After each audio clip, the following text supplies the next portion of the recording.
आज का टॉपिक है मॉडिफिकेशन ऑफ रूट्स, है ना, अर्थात जड़ों के रूपांतरण। तो जो जड़ें रहती है ना, तो रूपांतरण दो प्रकार की जड़ों में होता है ना, मूसला जड़ों में भी होता है और अनेक रेशेदार जड़ों में भी होता है।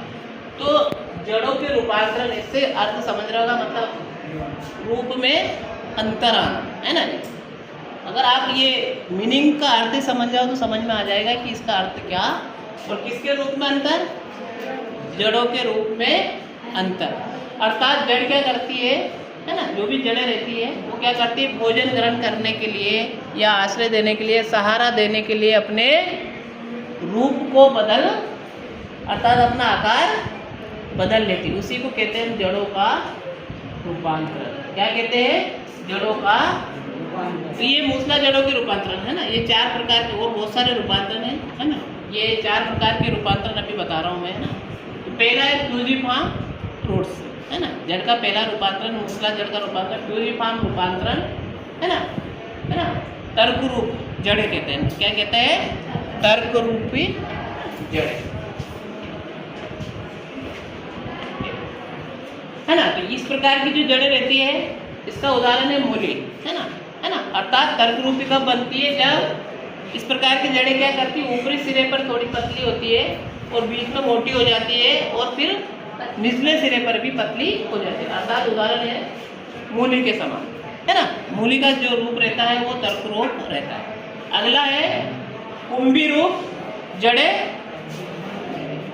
अर्थात नेपिफॉर्म रूट्स। इसका उदाहरण है सलजम। इस प्रकार की जड़ें रूपांतरण कैसा होता है कि ऊपर की ओर एक मोटी होती है और नीचे का जो सिरा रहता है एकदम पतला हो जाता है, जैसे कि ये सलजम है, ऊपर बहुत ज़्यादा मोटी रहती है, जो निचला सिरा रहता है उसका बहुत एकदम पतला हो जाता है। इसका उदाहरण में आप सलजम ले सकते। अगला है आपका कोनिकल रूट्स, है ना, जड़ का अगला रूपांतर कोनिकल या शंकु रूप जड़ है। मतलब ये इनका आकार कैसे होता है, शंकु के आकार का।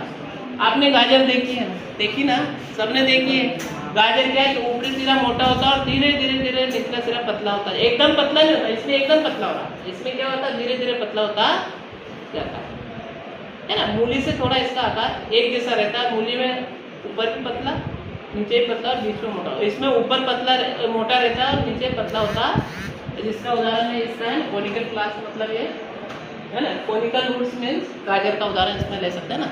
जैसे आप याद रखो इन रूपों को, तो इनके उदाहरण दिमाग में आएंगे तभी हम इसके चित्र दिमाग में रहेंगे, तभी हम इसके बारे में बता सकते। अगला है आपका ट्यूबरस, है ना, मतलब कंद वाली, है ना, ट्यूबर जैसा, है ना, ट्यूबर, है ना, कंदील जड़ें रहती है, कंद के समान ये रहती है, अर्थात इनका कोई आकार फिक्स, ये कहीं भी पतली होती है मोटी होती है, मतलब इसका आकार फिक्स नहीं होता है। इसका उदाहरण है गुलाब बास, है ना। और भी बहुत सारी जड़ें देखी आपने, शकरकंद भी भोज्य पदार्थ स्टोर करता है ना, उसका भी देखा रूपांतरण आपने। रेशेदार जड़ें बहुत ज़्यादा रहती है, मूसला जड़ एक रहती है। तो ये क्या करती है, गुच्छे में अपना आकार बदल रहा है, और सब किस लिए करेगी, कुछ ना कुछ काम करने के लिए आकार बदलती, या तो भोजन ग्रहण करने के लिए या सहारा देने के लिए अपना रूप बदलती है ना। इसी को जड़ों का रूपांतरण, अगला रूपांतरण हम पढ़ेंगे इसके बाद, है ना।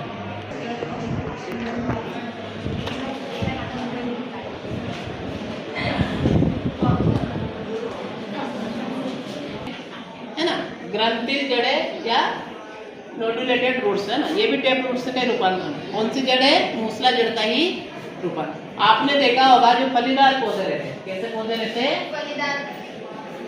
फलीदार पौधे रहते हैं, है ना।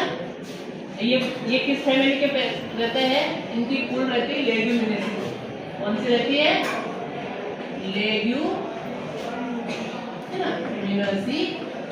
फैमिली, है ना। लेग्यूमिनेसी फैमिली जो रहती है,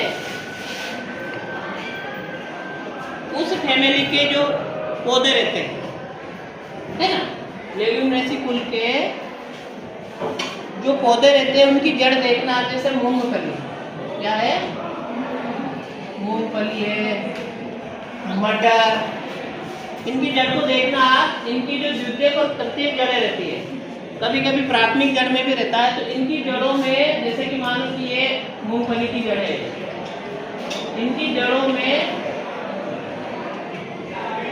ये जो प्राथमिक द्वितीय इनमें इस प्रकार मूल ग्रंथि घटान ग्रंथि क्या रहती है? घटाने देखी होगा आपने, देखना है, उखाड़ के देखना है।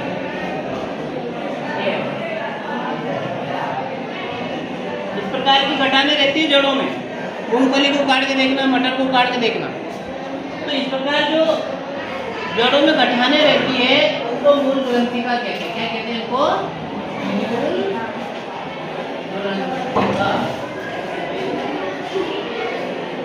मूल ग्रंथिका कहते हैं। इन ग्रंथिकाओं में क्या होता है? नाइट्रोजन को फिक्स करने वाला,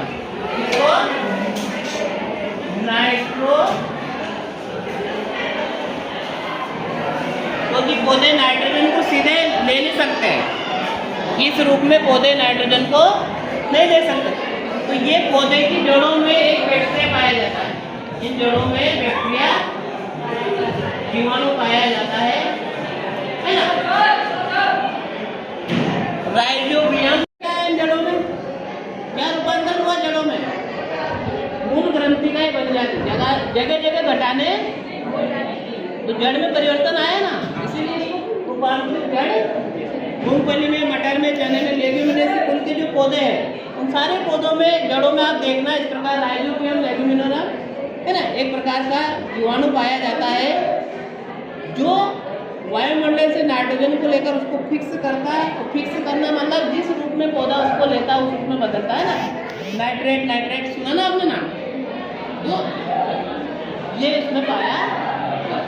अगला रूप है जड़ों का, अगला रूपांतरण है श्वसन जड़ या न्यूमेटोफोर्स।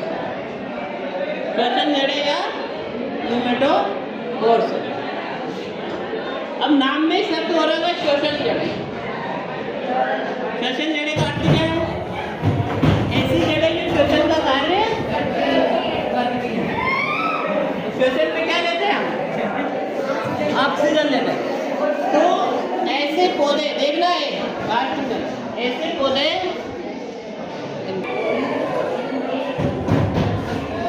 जो दलदल में पाई जाती है, दलदल में पाई है ना, दलदल स्थान में जब कीचड़ रहता ना, आपने ना तो पानी भरा रहता है और ना शुद्ध। जब पानी कीचड़ तालाब के किनारे देखा, नदी किनारे जब पानी कीचड़ रहता है दलदल, उस दलदल में क्या होता है? वहाँ क्या रहता है? उन पौधों की जड़ों में क्या ऑक्सीजन की कमी रहती है। किसकी कमी रहती है? ऑक्सीजन। जहाँ दलदल रहता है एरिया, तो वहाँ क्या होगा कि उन पौधों की जड़ों को पर्याप्त मात्रा में ऑक्सीजन नहीं मिल पाएगी, ऑक्सीजन नहीं मिल पाती। जैसे इसका उदाहरण है राइजोबियम, इसका उदाहरण है श्वसन जड़ों का उदाहरण अच्छा पौधा है, ये अच्छा उदाहरण है राइजो।